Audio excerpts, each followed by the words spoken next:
call this meeting to order. This is the June 25th Village Board meeting. If we'd all stand, we'll have Trustee Costa lead us in the Pledge of Allegiance. I pledge allegiance to the flag of the United States of America and to the republic for which it stands, one nation, under God, indivisible, with liberty and justice for all.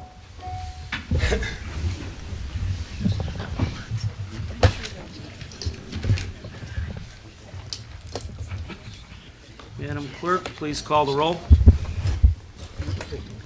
Trustee Costa. Present. Trustee DeVivo. Present. Trustee Kajanis. Present. Trustee Sabo. Present. Trustee Suisse. Present. Trustee Yukich. Present. Mayor Dore. Present. Okay, are there any amendments to the agenda? All right. Is there a motion to approve the minutes of May 28, 2013 meeting? So moved. First by Trustee Costa, I second. second by Trustee Suisse. Any discussion? Madam Clerk, or all in favor say aye. Aye. All opposed say nay. Motion carries. Is there a motion to approve the accounts payable for the period of May 30th through June 26, 2013? So moved. First by Trustee DeVivo, Second. second by Trustee Yukich. Any discussion? Madam Clerk, please call the roll. Trustee Costa. Aye. Trustee DeVivo. Aye. Trustee Kajanis. Aye. Trustee Sabo. Aye. Trustee Suisse. Aye. Trustee Yukich. Aye. Motion carries. This portion of the meeting is reports and communications from the mayor and other officers. First, brush pickup after recent storm events. I want to remind everybody that the village works with the Homer Township Highway Department to provide a curbside brush removal program. If you need assistance in removing damaged tree limbs and brush from storm events, please call the Highway Department at 708-301-0246. A complete description of the brush collection program can be found on the village's website at www.homerglenil.org. The Community Festival. The third annual Community Festival took place from June 20th through June 23rd. We had a great fireworks show on Thursday night. I want to thank the festival committee for all their hard work and dedication. I would also like to thank all the volunteers who helped to keep the event running smoothly each day. This festival was truly a great opportunity for the members of the community to gather together with friends and family. A special thanks goes out to the Highway Commissioner, Mike DeVivo. What a spectacular job on the fireworks. First class, Mike, thank you. I also want to welcome our new administrative intern, Alex Yerk. I know Manager Davis is going to introduce him in a bit, but I wanted to welcome him to this first Village of Homer Glen board meeting. Alex, welcome. Congratulations, Village Manager Cameron Davis recently received a Certificate of Achievement from the Illinois Municipal Retirement Fund for completing the IMRF Authorization Agent Certificate Program. Congratulations, Cam. I'd also like to congratulate the girls of the Homer Athletic Club 12 and under Maroon Fast Pitch Softball team for taking first place in Roselle's Fast Pitch Spring Tournament. Congratulations also goes out to the under 13 Homer Stallions Lacrosse Club for receiving first place in the IULA May Classic Tournament. And on to the Blackhawks. An incredible game of hockey was played last night, and once again the Chicago Blackhawks have won the Stanley Cup. I'd like to celebrate this victory by exercising my mayoral right to designate Friday, June 28th, as Blackhawks Day in the Village of Homer Glen. I'd like to read the following statement into the record. Whereas the Chicago Blackhawks make an important contribution to the quality of life in Illinois, entertaining and inspiring sports fans, and providing a focal point for civic pride, and whereas the Chicago Blackhawks defeated the Boston Bruins on Monday, June 24, 2013, in Boston by a score of 3-2, making this the second Stanley Cup victory of the Chicago Blackhawks in 4 seasons. And whereas the Chicago Blackhawks fourth line center, Dave Bolin, scored the game-winning goal with 58 seconds remaining in the third period, this goal was made 17 seconds after the game-tying goal was scored by left wing Brian Bickle. And whereas the Chicago Blackhawks showed that with teamwork, dedication, and commitment, three qualities the residents of Homer Glen admire, that even with less than a minute to go in the game, you can achieve great success. Now therefore, I, James P. Daly Jr., Mayor of the Village of Homer Glen, do hereby proclaim Friday, June 28, 2013, to be Stanley Cup champion Chicago Blackhawks Day in the Village of Homer Glen, and encourage sports fans to display their Blackhawks pride throughout the Village of Homer Glen. And that concludes the mayor's report. How about we start out with the trustees with Trustee Costa? Thank you, Mr. Mayor. As Mayor Daley said, our fest was this past weekend. We did have a good fest. We have three governments that actually get together with the Homer Highway Department, the Homer Township Board, and of course the village. They get together and of course support our committee and plan this thing for a whole year. Then the day of the fest comes after 12 months of planning, and everybody throws on their work clothes and comes out and pitches in a hand and helps wherever they can. So for our staff, thank you very much for coming out. The board, it just takes a lot of effort. For some months, we actually talked at the meeting, we're looking for volunteers. We have a number of adult volunteers, residents that come out, but I'd just like to speak a little bit about our high school kids that come out. Now, we all know that the high school kids need service hours, and if you want to say they're obligated to serving their community, but when you see a group of kids come out and work nonstop, hour after hour, and we sign their sheet at the end of the evening that they worked their 4 hours or 6 hours, and then while they're waiting for their mom to pick them up, they're still picking up paper on the ground because there are a couple things left. They have to be commended for that. We have a great group of kids in the community. We see it, especially at events like this when they are volunteering. They're there with a smile most of the time. It's hard work, it's hot. We're asking them to pick up garbage. We're asking them to straighten chairs out. Sometimes it's the same thing hour after hour, but they're there for us, and I certainly want to thank them. I think we should all thank them. Supervisor Myers, her board and staff, again, Highway Commissioner, and his entire group of guys and his staff from the Highway Department, we all have to work together to make this happen. And we did once again, and it was successful. So thank you to everybody. Our community, again, our businesses came out. They always support our events. Last 3 or 4 years, we all know the economy hasn't been very good. Our business community has always supported our community. And as we have said many times, we need to support our local businesses. They come out, they volunteer, they serve the food. Of course, their businesses, they sold their food, but they also helped when the time came to it. So thank you to everybody. And the residents that came out, thank you very much. We've got some great feedback that are going to go back to the committee, maybe some changes. Maybe the music will be turned down just a little bit, the volume, right? But all in all, it was a great event. It was a lot of fun, and hopefully everybody agrees that we can do it again next year. And that's my report. Thank you. Thank you, Trustee Costa. Trustee Yukich? Thank you, Mr. Mayor. I agree with the mayor and Trustee Costa. It was a great event. Our committee worked very hard at this, and the volunteers were superb.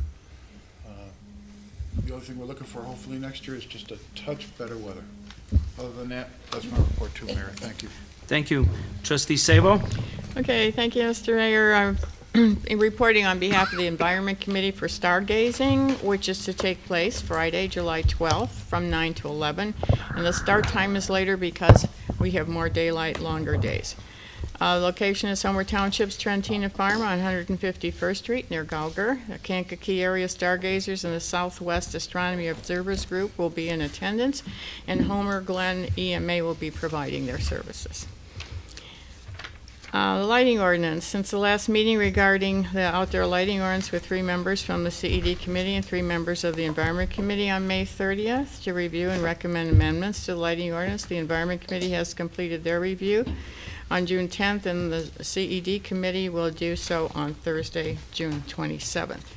The agreed upon recommendations support the purposes and goals which are stated in the ordinance. They are based on efficiency, saving money on electric use, aesthetics, safety, reducing glare, and providing a standard for all commercial and industrial properties to discourage light wars by having consistent and even distribution of lighting throughout the commercial and industrial areas. Although the ordinance has common sense guidelines for residents and businesses alike, the residents or homeowners are not required to comply with the ordinance. The ordinance, however, does protect residential owners, homeowners from light trespassing onto their land from adjacent commercial properties. The Emerald Ash Borer, the request for proposals from International Society of Arborists, our certified arborists, are due on Wednesday, June 26th at 10 o'clock in the morning.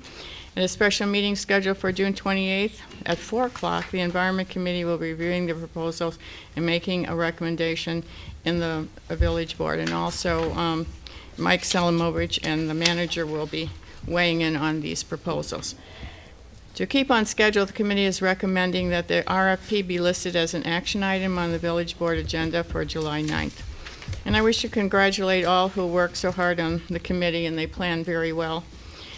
Congratulations to Homer Glen, Homer Township Highway Department for their successful effort, and the residents and business community working together. It was quite an event, and 4 days is a lot to plan for, and you have to really have determination to make sure you make it through. Thank you, Trustee Sabo. Trustee K. Janice? Yes, Mr. Mayor, thank you. I appreciate that and look forward to seeing everyone at the Vision Workshop tomorrow evening at the junior high. Hopefully the weather cooperates for us. Important meeting with residents, property owners, concerned citizens, and business owners as well. So I look forward to seeing you tomorrow night. CED meeting coming up on the 27th. We have a few subjects. One important subject, as Trustee Sabo has alluded to, and that is on the lighting ordinance. We're looking to present the findings of what our subcommittee discussed. This has been a long process, I would have to say approximately 9 months, that originated from a single question from the CED committee for an attorney review. After such a review, several months later, we the CED prompted to join together with the Environmental Committee to form this subcommittee. At this point in time, we are presenting our discussions of several months between our two committees on the subcommittee level to the CED on Thursday night. Trustee Sabo presented, I believe, a week and a half, 2 weeks ago to her committee, and we're going to be going forward and presenting this to our committee as well, and see what. Hopefully, everything gets ratified and we can move forward before too long. That's it, Mr. Mayor. Thank and you. That's my report. Thank you, Trustee K. Janice. Trustee Suisse? Thank you, Mr. Mayor. Reporting for the Harvest Days Committee. The next meeting for the Harvest Days Committee is on July 2. In the meantime, we are continuing to contact the local businesses for sponsorship opportunities, and I want to thank Homer Township Vision Center for being our first sponsor this year. I will have more details to share after our next meeting. That's my report, Mr. Mayor. Thank you, Trustee Suisse. Trustee DeVivo? Thank you, Mayor. We met last night for the Parks and Rec Committee for an abbreviated meeting because of the Hawken. We continued to discuss the trail connections. We received an update on the Erin Hills Park, and it was suggested that signage be placed at the site showing what is to come. And I agree that the fireworks show was spectacular and the fest was well attended. Thanks, Homer Glen residents, for your continued support, and congrats to the Blackhawks. Thanks. Thank you, Trustee DeVivo. Is there a treasurer's report? Yes, Mayor, I have the Treasurer's Report of Cash and Investments for May 31st, 2013. It represents the first month of the new fiscal year. The general fund had cash and investment balances of $5,830,973.89. The motor fuel tax fund had a cash and investment balance of $1,676,340.21. The land acquisition fund had a cash and investment balance of $2,159,108.22. The park fund had a cash and investment balance of $1,203,376.78. And the last fund, the capital project fund, had a cash and investment balance of $23,486,000. $466,856.30. And that concludes my report. Thank you, John. Does the clerk have a report? Does the village attorney have a report? No report this evening, Mr. Mayor. How about any task force chairpersons? All right. How about any public safety officials? Joe? Does the village manager have a report? I do, Mayor, thank you. First order of business is I want to introduce Alex Shirk to the board and to the public. Alex, stand up for a second, let him see you. Alex is the village's first graduate student administrative intern, and we're real glad to have him on staff. He originates from Oshkosh, Wisconsin. He is an outstanding Packer fan, so I'm glad to add another Packer fan to the staff.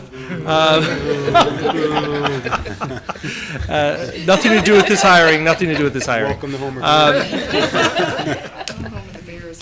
He happened to make some notes for me, and he was very modest. He graduated from St. Norbert College in Wisconsin. Did very, very well at that college. I won't give you his GPA, it'll shame us all, but he did very well at that college. And he's furthering his career by beginning the graduate program in public administration at Northern in the fall. So we've started him here early in the summer, and we're just glad to have him here on staff. He's going to do a lot of good work for the village. So welcome. Okay. All right. Next, I just want to say just a little bit about tomorrow's visioning workshop. We have the 159th Street Corridor Planning Study Visioning Workshop tomorrow night at the junior high from 6:30 to 8:30 in the Homer Junior High School cafeteria. And I just want to tell you a little bit about what's going to be going on there. Housel Levine is going to lead a process. The visioning workshop will be an interactive experience designed to identify potentials for the 159th Street commercial corridor. Participants at the workshop will be working in small groups. They'll break us up into a bunch of small groups, and we'll have an opportunity to map each group's ideas for desirable future land uses and activities on aerial maps of 159th Street. And Housel Levine's going to lead that whole process. It'll take about 2 hours, as I mentioned, and we hope to have a lot of people here in the audience and, of course, the village board to be there. One final comment about that, Housel Levine helped the village staff establish the project website, which has been up on the village's website for quite some time now. And as of this date, there are over 300 unique visits, which means separate individuals that have visited the site. Some have commented, some have just visited and gone through and looked at various pages. So I think that's good that people are taking an active involvement in the process. So, Mayor, that's all I have. Thank you. Thank you, Cam. The next portion of this meeting then would be public comment. Joe? Okay. There is no public. Go right ahead, John. Why don't you come up and introduce yourself and sign in after you're finished? My name's John Coy. I live 12056 Venetian Way, Homer, Glen.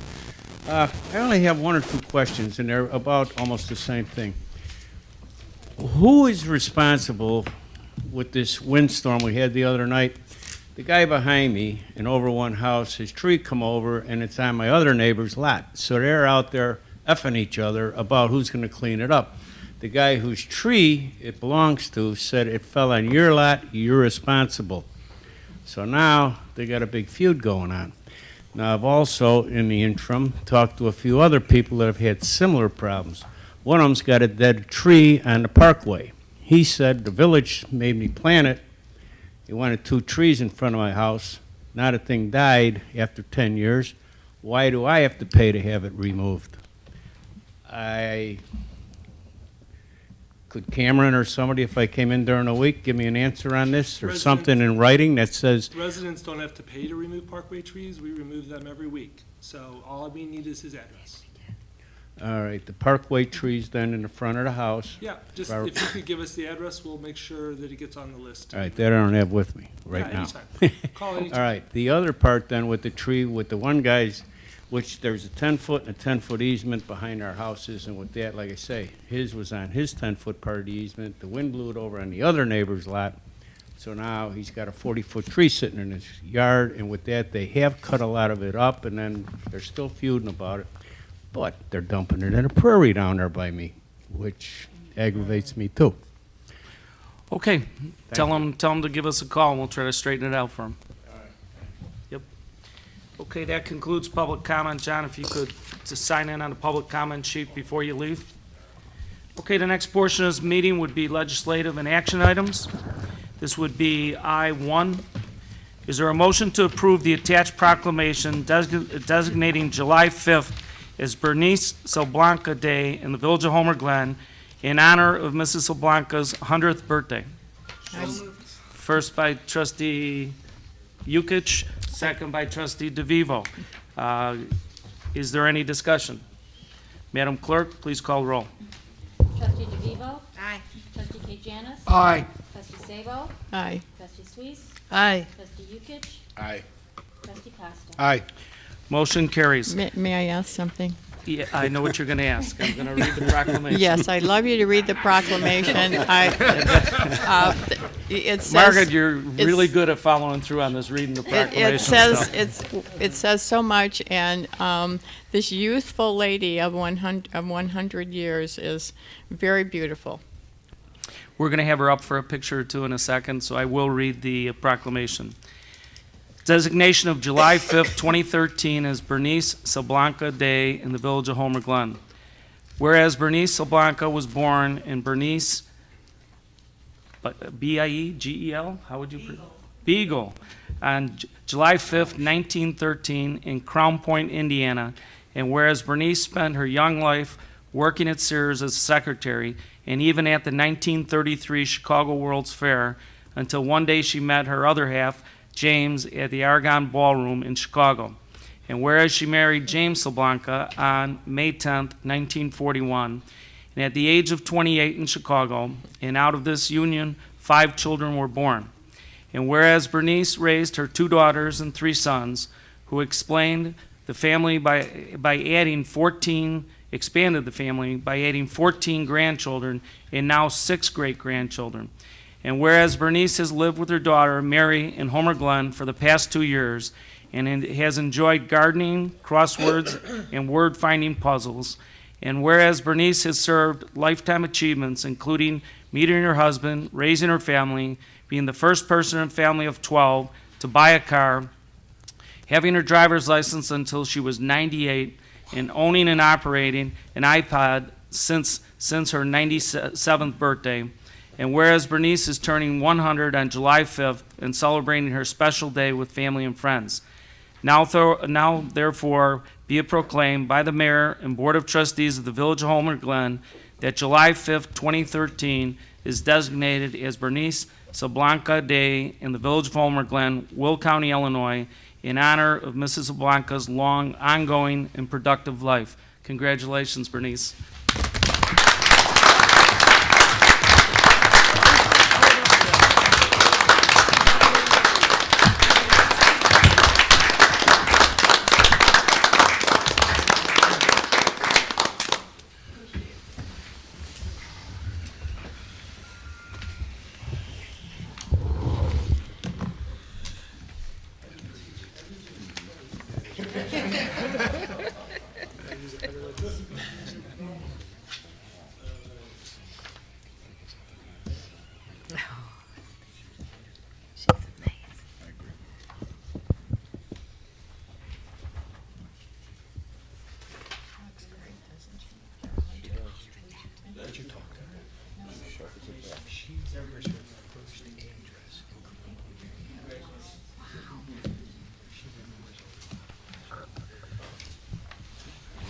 You know, Mr. Mayor, there's something about that Argonne Ballroom.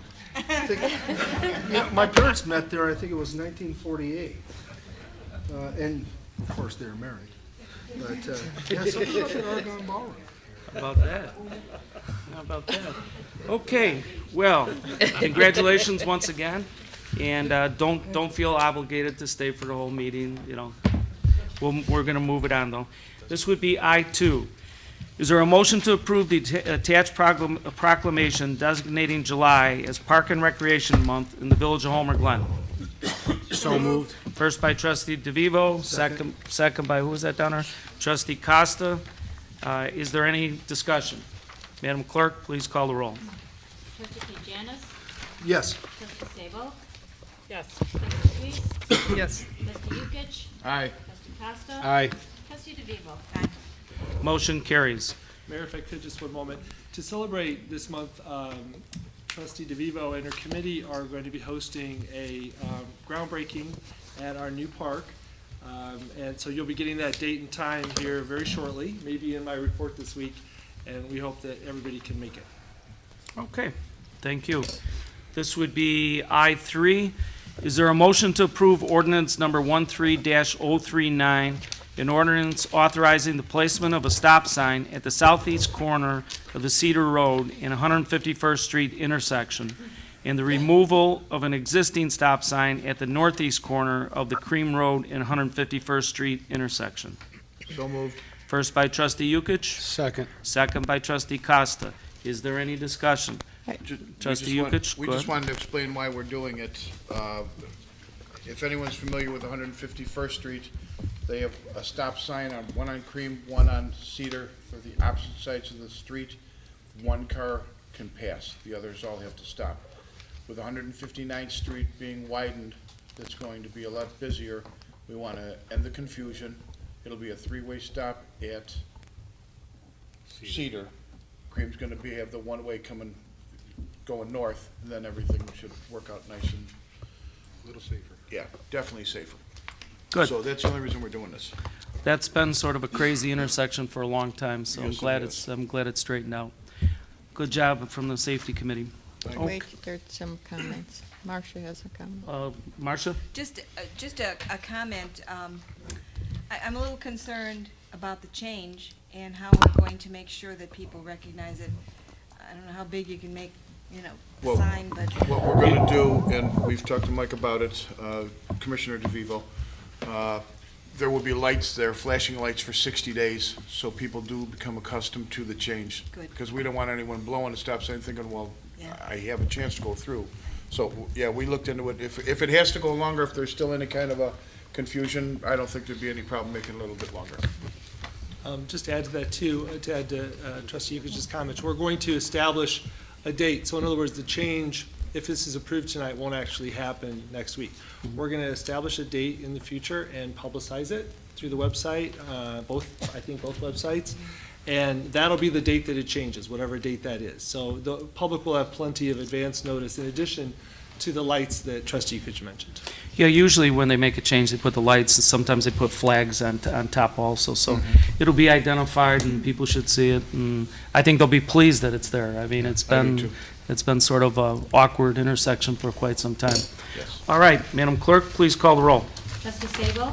Aye. Trustee Suisse? Aye. Trustee Yukich? Aye. Trustee Costa? Aye. Trustee DeVivo? aye. Trustee Pajanis? Motion carries. This would be I-4. Is there a motion to assign a Class E liquor license, temporary license, to the Annunciation Byzantine Catholic Church located at 14610 South Cook Road, Homer Glen, for the Prairie Fest occurring on August 9th through the 11th, 2013? I so move. First by Second. trustee Suisse, Second. second by trustee K. Janice. Is there any discussion? Madam Clerk, please go ahead, trustee Sabo. I'd like to say this is a nice piece of property. It's been improved greatly for its stormwater, and they have a number of sections there that were planted for certain reasons. As far as the stormwater assistance is concerned, and there are tours that go on during this festival. Okay, I have met the priest out there. It's a very beautiful piece of property. Very nice. Hope you all can attend it. Madam Clerk, please call the roll. Trustee Suisse? Aye. Trustee Yukich? Aye. Trustee Costa? Aye. Trustee DeVivo? Aye. Trustee Pajanis? Aye. Trustee Sabo? Aye. Motion carries. This would be I-5. Is there a motion to approve ordinance number 13-040, a text amendment to ordinance 08-048, entitled the Village of Homer Glen zoning ordinance, amending the off-street parking regulations? I so move. First by trustee Sabo, Second. second by, you're pointing at each other, which one? Second. Second trustee Costa. Is there any discussion? Madam Clerk, please. I'd like to- Trustee Sabo, go ahead. Going to page, excuse me a minute, Exhibit B on page 5. Okay. Number C says landscape islands, concrete curb parking lot, landscape islands shall be located at both ends of each parking row. And additional parking lot, a landscape island should be located within the parking lot in order to break up long expanses of parking rows. One of the following alternatives should be used. So the first one and the second one, I'd like that described, some kind of a mind picture here, a little bit more than what it says. In alternate one, you have 20 adjacent parking spaces. You have a curved landscape island, at least 7 feet wide. It extends the length of the parking stall. And are we talking about parallel with the car at this point? Yes. When, the reason we didn't put those attachments is because when we did the workshop, she had those diagrams that she showed, but I realized that was a couple weeks back. But, yeah, they're parallel. Okay, and then in the... And you all have, I think they got copies of that, right? The presentation, oh, we have pictures of those from her workshop that she did. Okay, I with the village board. just want to be clear. Yeah, Okay, yeah, then yeah. in alternate B, it's a continuous landscape island protected by concrete, depth of at least 7 feet, measured back of curb to back of curb between the rows. And that a minimum, okay, just say a minimum of 7 feet in width. So is this then a strip that goes between the cars that are facing each other on either side? Right, so that would be like a row of cars and then a long island in between and then another row of cars. Okay. Okay. On alternative, so they can choose which one they want. Well, there's options, correct. What we'll start with is trying to encourage them to consider alternate C. And then they'll have the other options should that not work for them, or they want to do some combination of the two, depending on the unique aspects of a property. You know, in some instances, you can do a mixture of these things in a parking lot, and it looks good. Some parking lots, almost all parking lots have high points and low points because that's how they're designed to move water. And so in some parking lots, it would be totally appropriate to have a landscape island that allowed water infiltration. And in other parts of the parking lot, it wouldn't be. So our goal is to, when we started working on this with the Planning Commission, was to try to come up with a cafeteria kind of plan so that when we sat down with developers, we could say, what we really would like for you to do is to try to pick the best option for your property and work with you to do that. So that's kind of our goal. That's why we have the different options. Okay, so there's a lot of creativity that can happen. Right. I mean, we've looked at a number of different properties. Of course, you can find the absolute curbed islands everywhere, but there are a lot of unique properties. One of them is the Target over in Tinley Park on the south side of the expressway, where they have a mixture of these islands. And so we know it can be done. We know that big boxes do it, and small centers do it. So you have to take into consideration, though, the parcel, because every parcel is a little bit different. And so that's what we wanted. We wanted to have an opportunity to be able to work with the developers on their given parcel. Yeah, it has a few different options for the developer, and as everything comes through as a PUD, you'll see what they propose for their parking lot as they come forward with the project. But, I'm just, I want to talk about C, where it says that it's at the discretion of the village board. At what point would you plan to present it to the village board? Well, The parking situation. Right. Obviously we talked to the developer immediately upon the consultation meetings that we started at the very beginning. When these type of things, of course, have to be completed before final engineering, but you already kind of know, before final engineering is done, which options you've chosen. So it's an informational situation where letting the village board know, okay, development B is going to have a mixture of A, B, and C, or they're going to have B and C, or they're just going to have C. But all of those options are legitimate. They can pick any of those, all right? So it's just by approval of this, it's understood that any of those options are perfectly fine. What staff is going to endeavor to do is to find the right option for that parcel and to try to encourage the developer to pick the right option for their parcel. Well, But any of them are okay, so they just have to do one of the three or a mixture of the three. well, I see these changes as a step in the right direction to make a more attractive property.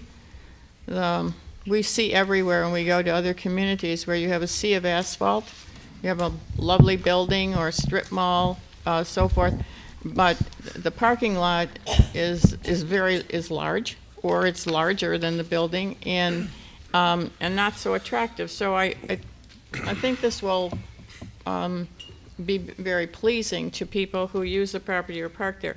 The other thing with using bioswales is that the property owner doesn't have to water as much if they water at all. Some of these islands that you see in any community, it's amazing. Some of these trees survive, or bushes, but at the end, the landscaping suffers.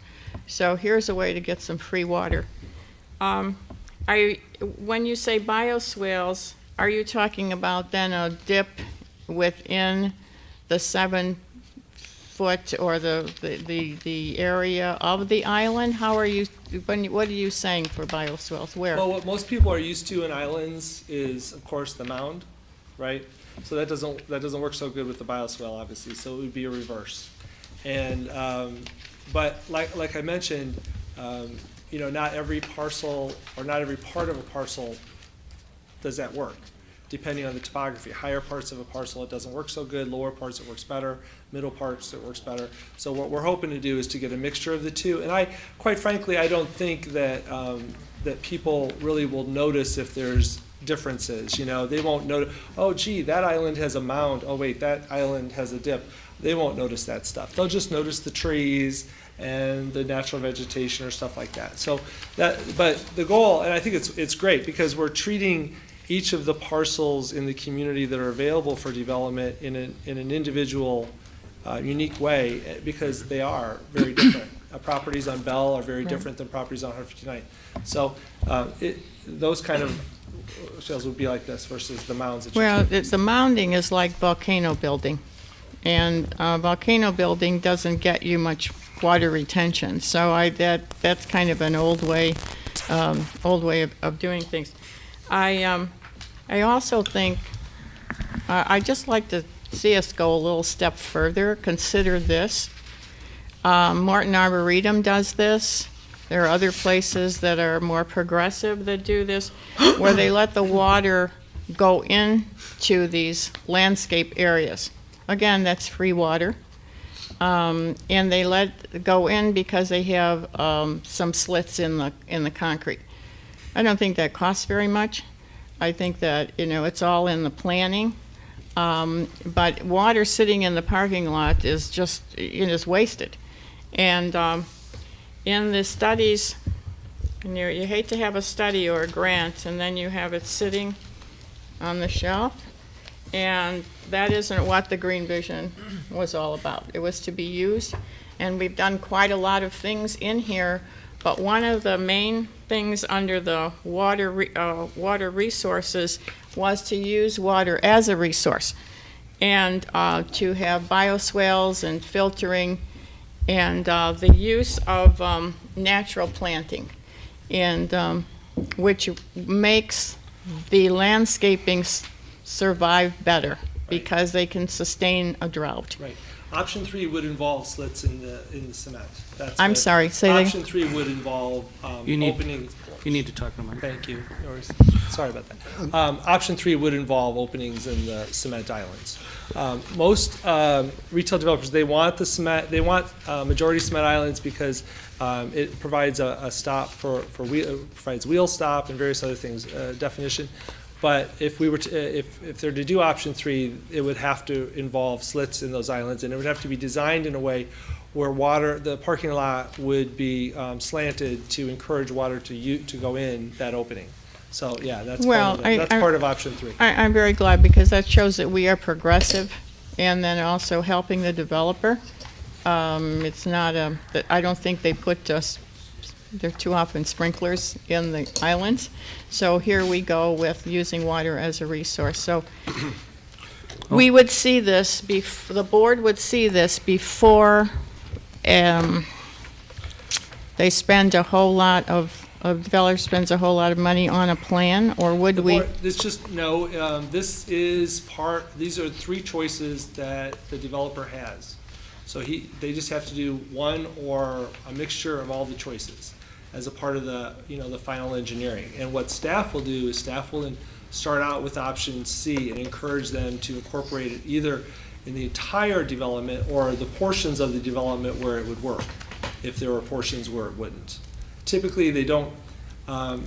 If you've seen them in action out there, they typically don't work very well at the high point of a parking lot. They work better at the mid and lower points of a parking lot where water is actually moving to, as opposed to the high points where it's escaping. So. Okay. Okay, thank you. How I look at this, Mr. Mayor, if I may, is we're working with these options for our developers and our property owners in various areas of our community without, using paradigms on what we believe is the best practices. But it actually lends itself to working towards best practices for the future. So I do like the start of these 3 options. Again, depending on the usage of their development and what the long-range projection is for that area of our community, I think this is a good, solid step forward on issues as far as the landscape design and what we plant there. We have, I'm sure that our staff is well aware and well equipped to work with our developers on the proper planning of that areas for our community to have the best aesthetics possible, and also working with public safety issues that may be involved with the development of these parcels. So I'm glad to see this as the right step forward, working towards best practices. Okay, thank you. Any further discussion?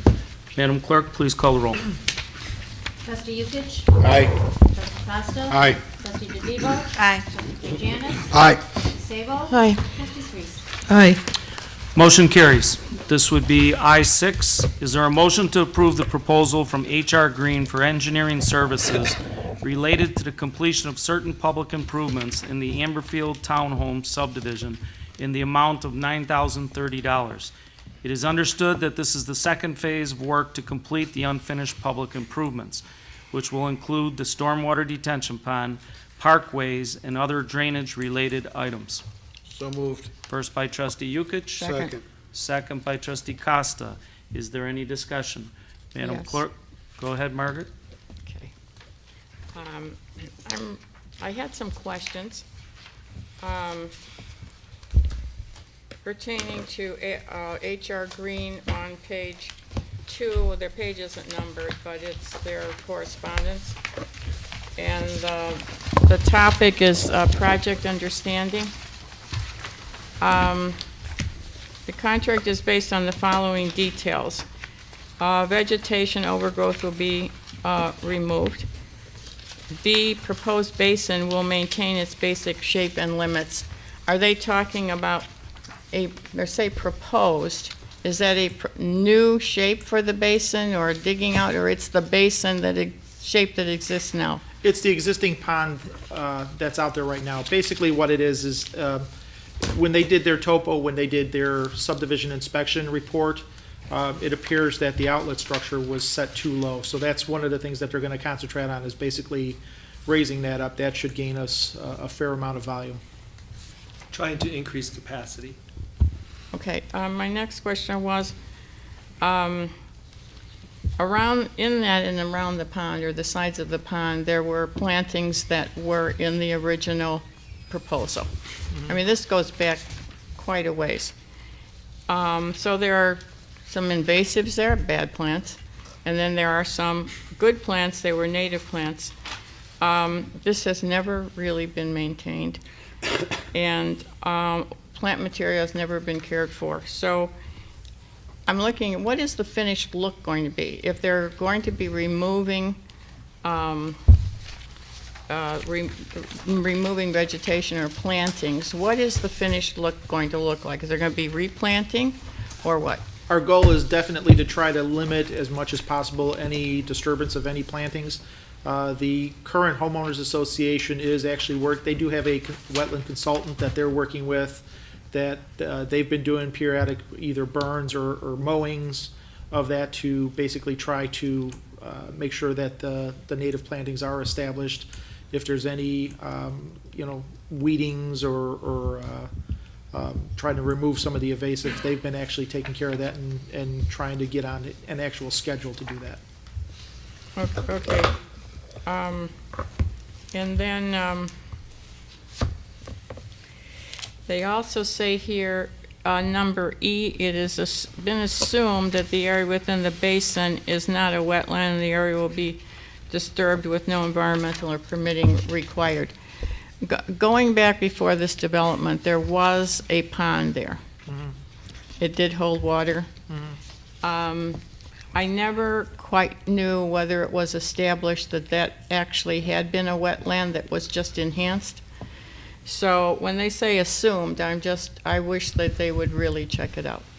Well, that's something, we'll be definitely working with it. I know there's wetlands that were identified that are actually outside the limits of the detention pond. So we will make sure that our contractors, but once it gets to that point, that they stay out of that location.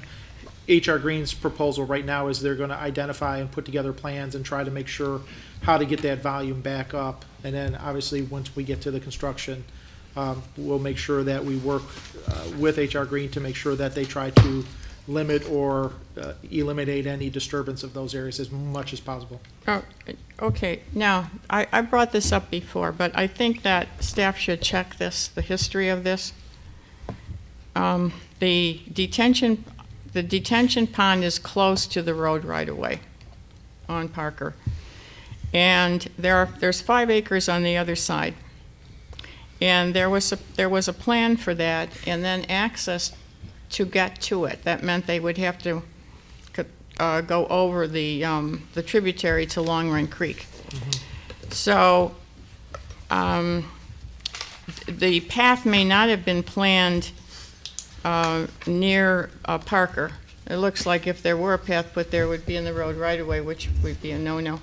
So maybe there was another way for this path to go. But I would like staff to check it out, so in the future,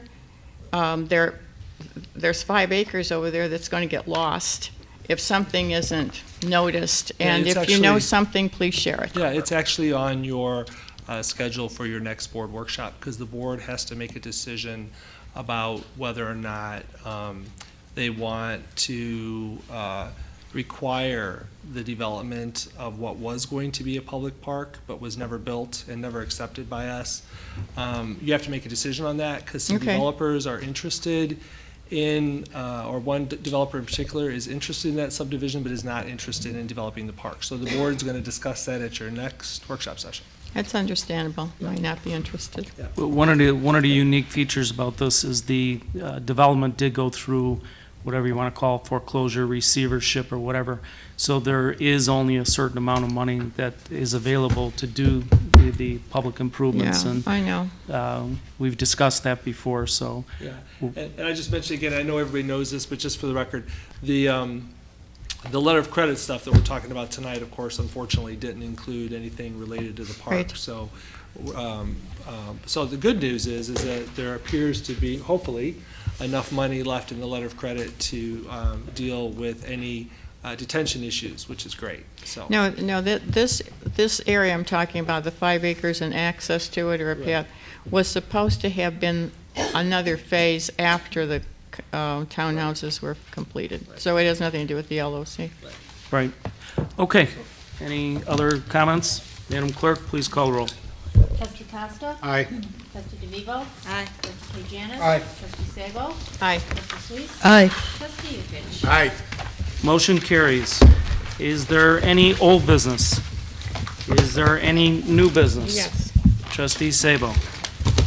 Okay, in the manager's memo, there was reference to the power line clearing, and there were thousands of people that were affected. So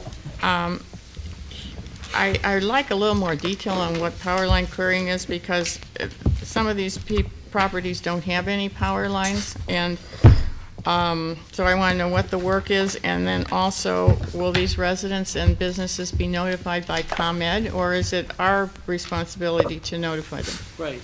Well, we always try to put general information out about work that ComEd does. So I think on our website now, there's some general information. State law requires ComEd to do notifications, which is why you received that list with all those property addresses on it, because that's the list that they use to make notifications. Now, I can't tell you whether or not every single one of those addresses received a notification or not, but they are required to do that. What they do is they do point-and-click method when they do notifications. So if they are cutting brush on a street, and that street has 10 homes, they get notification that they're cutting brush on that street, or trees on that street, and they take point and click, and every single one of those homes goes on that list. So probably a good number of those homes that you guys got on that master list that they sent us aren't having any tree, cutting done. But that's the list that they sent us, so I can't par it down from there. Well, is it just where they have the overhead lines, then? Is that what you're talking about? Yeah, that's my understanding, although Scott Bertrand did say that occasionally they do have to clear away from installations that they have on the ground because of growth. But Well, I think a majority of this is overhead. I saw them working on Parker. I don't know, Mayor, if you've seen it in your travels. They've done quite a bit already in the south side of the community. Because I get out and drive around, obviously, and so I've already seen their crews doing a lot of trimming. I have that list in my car, so I usually pull it up real quick and just make sure that the area that they're trimming is on that list. And John Robinson has the list in his car, too. Well, they're not going on private property without permission, are they? It's supposed to only be, well, I can't speak to that. To be quite honest, it's supposed to only be in utility right-of-ways.